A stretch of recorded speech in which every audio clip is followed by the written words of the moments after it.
This is the Pan-American Highway, a network of roads stretching across both American continents for a whole 19,000 miles. According to the Guinness World Records, the Pan-American Highway is the longest highway in the world. It runs through all of North America and all of South America, and no, it doesn't connect them together. There's a section where the road stops, and it's not because the road workers decided to take a coffee break and then forget where they left off. By the way, speaking of coffee, don't go anywhere. I'll be right back.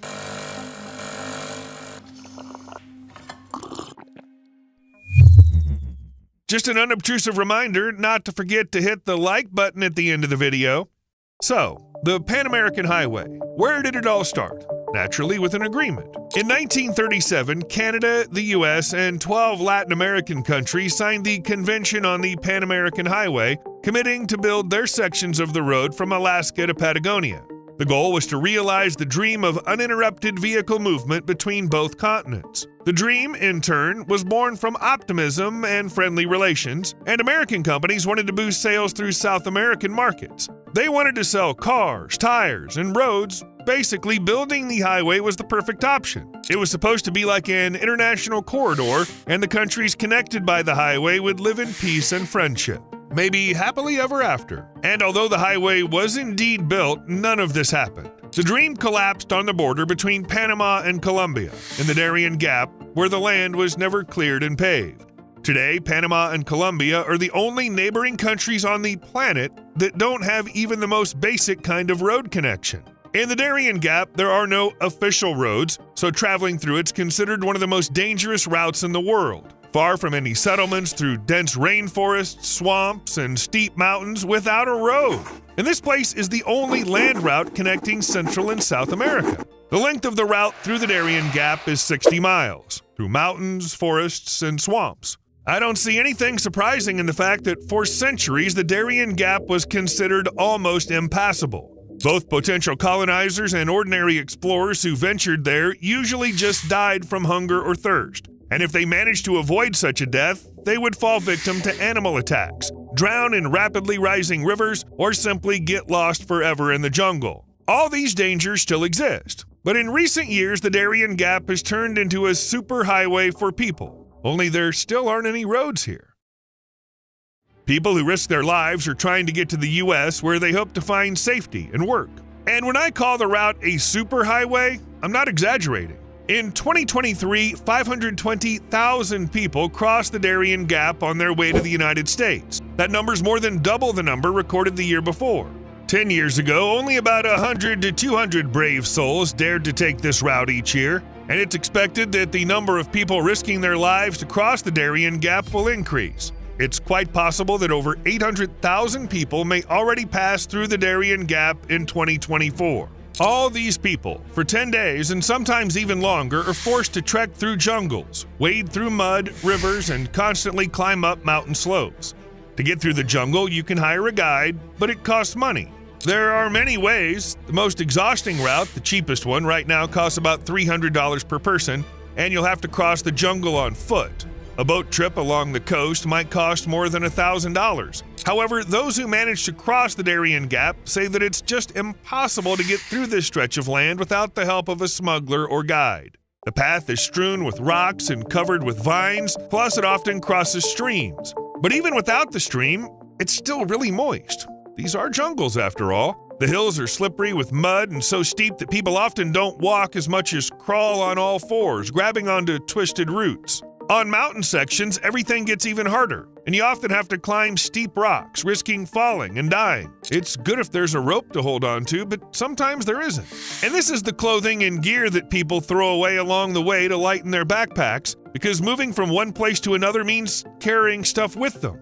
But often the choice is between keeping your stuff and keeping your life. The less you carry, the easier it is to overcome the obstacles the environment throws at you. It represents a serious problem. The Darien Gap is one of the wettest regions in the world, and frequent rains can cause landslides in mountainous areas. The Darien Gap is located near the equator, so temperatures there can reach 95 degrees Fahrenheit, plus there's the humidity from the rain. Plus, there's humidity from two oceans at once, and this humidity makes constant thirst and hunger even worse. Don't forget about rivers that cause sudden floods. And even if nothing like that happens, you still have to cross them. People have to deal with strong currents that sweep away anyone who slips, and people drown in the muddy water. On top of that, there's the rainy season, which goes from late April to December. You'd think there couldn't be any more water.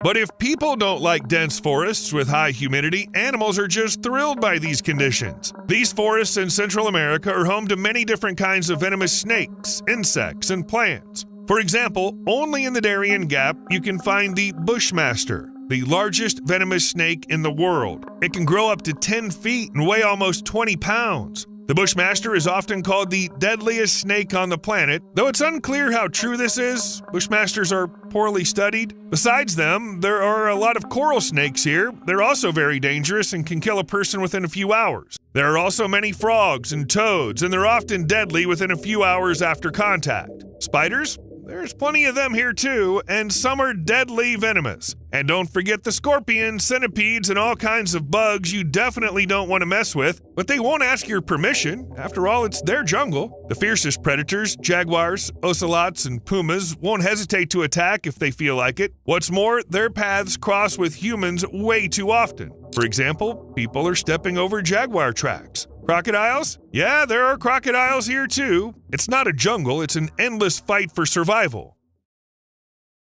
Naturally, in these wild areas, there's absolutely no infrastructure. Roads, buildings, water supply, or any amenities. People sleep in tents they set up themselves. And the only water is bottled, sold at rest stops, and much more expensive than it would be in a regular store. Everything else you need to bring with you, including food and medicine. You may object, for I've mentioned rivers. Sure, but the water in them is so dirty that without filtering, it's just dangerous to drink. And of course, ordinary people don't have the right filters. Besides having to constantly make sure you don't die, you have to deal with injuries. Bruises, cuts, animal bites, and broken bones are common. High humidity and the daily heat combined with a lack of clean drinking water leave many severely dehydrated. There are also diseases transmitted by blood-sucking bugs, as well as fungal infections and many others, including typhus, for example. There are times when diseases can't even be diagnosed. They simply last for months, bringing people pain. But that's still not all. The route, and basically the entire path that people use to migrate from South America to North America, is controlled by criminal organizations. They make millions, if not billions of dollars from it. Extortion, thefts, assaults. People do all this to other people because they know they are completely defenseless. Even jaguars act more humanely.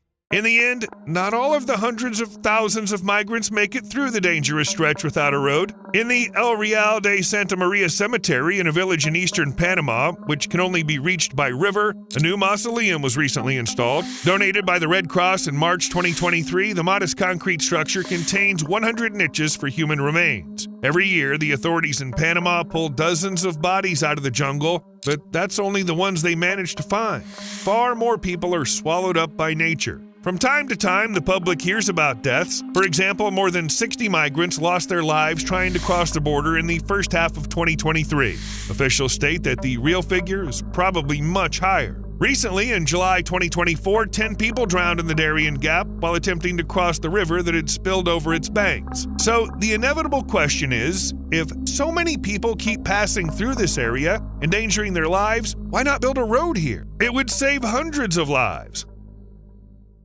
To answer this question, we need to go back to the history of the Pan American Highway's creation. When the road reached the Darien Gap, an engineering problem arose: steep mountains, constant seasonal rains, inaccessibility, unstable soils, hundreds of rivers and streams, and also the Atrato River Basin, which was called a swamp due to the lack of any solid ground. It was simply impossible to build a bridge there. Imagine all the hardships and dangers people face today. Construction workers would go through the same thing, and they'd have to work under such conditions. And yes, it's probably possible to find a solution, especially today in the age of technology, when money and desire make it possible to build anything and anywhere. However, the road is still not there because it's not just about landscape issues, spiders, and jaguars. The last major attempt to build a continuous road through the Darien Gap was made in the 1970s, when the U.S. offered to cover 2/3 of the project's cost. And by 1975, the U.S. was sued. The highway had become an environmental disaster for wildlife and indigenous peoples living in the jungle. Relations between countries began to sour.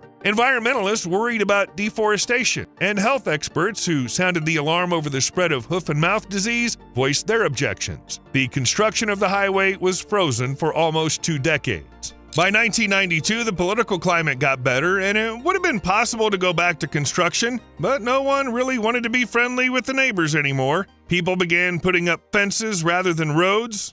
The Darien Gap for Panama became such a natural barrier that it stops illegal entry into the country. On the other hand, the U.S. saw the highway as a route for moving illegal substances. In South America, especially Argentina, highways came to be seen as a tool of American imperialism, so the road remained unfinished. And today they won't finish it, even for the sake of hundreds of thousands of people who are forced to risk their lives making their way through the jungle. All because these people are crossing borders illegally, and therefore governments are actually trying to stop them. Build a road to make their journey easier?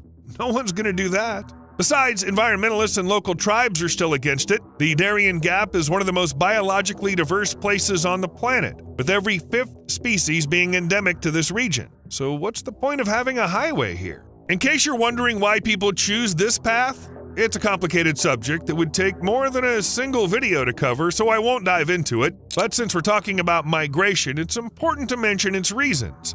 Mainly, it's the social and economic conditions in the region that keep getting worse. People suffer from organized crime, political instability, and the consequences of frequent natural disasters. All this forces them to leave their homes in search of a better life. And the Darien Gap is, unfortunately, the only existing route. All the others are closed off by the authorities. But what about the prospects for the highway? Maybe someday in the future? Well, the Colombian government might have been or might still be open to the idea of a road or other means of transit through the dangerous area, but the Panamanian government is not thrilled about it. At the same time, many locals today are saying that the connection with Colombia will benefit the economy through ecotourism and agriculture.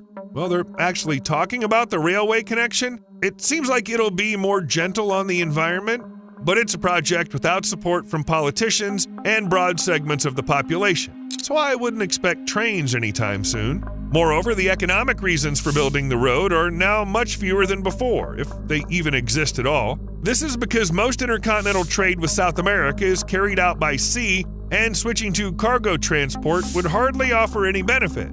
So it seems pretty unlikely that they'll finish the highway. How about the bridge?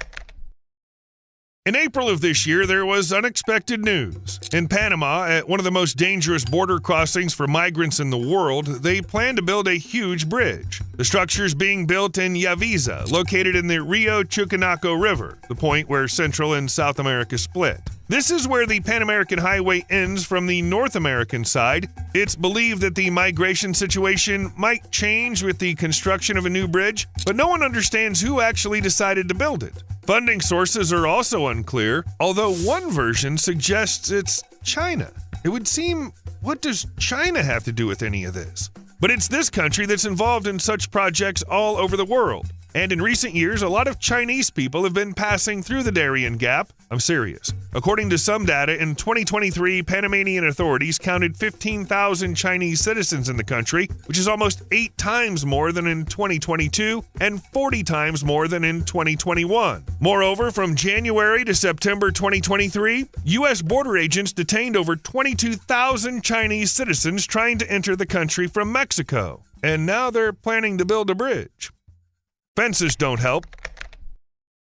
The newly installed barbed wire fence in the Darien Gap couldn't stop people from crossing the border between Colombia and Panama on their way to the U.S. Nearly 3 miles of barbed wire turned out to be useless. Videos posted online show that people are still apparently using the crossing, just finding a way to get through or bypass the wire barrier. Actually, with all the other dangers on the route, the wire's hardly an obstacle.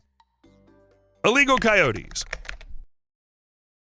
While the authorities are trying to stop people, North American coyotes are already ready to expand their range to a new continent. This North American animal has already reached the Darien Gap. If the coyote manages to get past it, it'll become a new chapter in the evolutionary history of the last 50 years. The thing is, over this time, coyotes have spread so much that all that's left is to grab some popcorn and watch what happens next.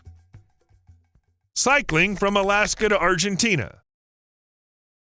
On August 1st, 2021, Liam Garner from California strapped a tent and sleeping bag to his mountain bike and headed south. He decided he would bike all the way from Alaska to Argentina. And on January 10th, 2023, Garner finally reached his destination, Ushuaia. The guy rode about 20,000 miles through 14 countries over 527 days. Like you, I'm also curious.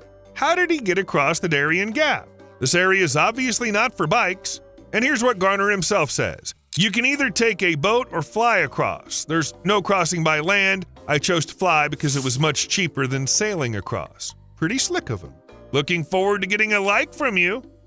See you later.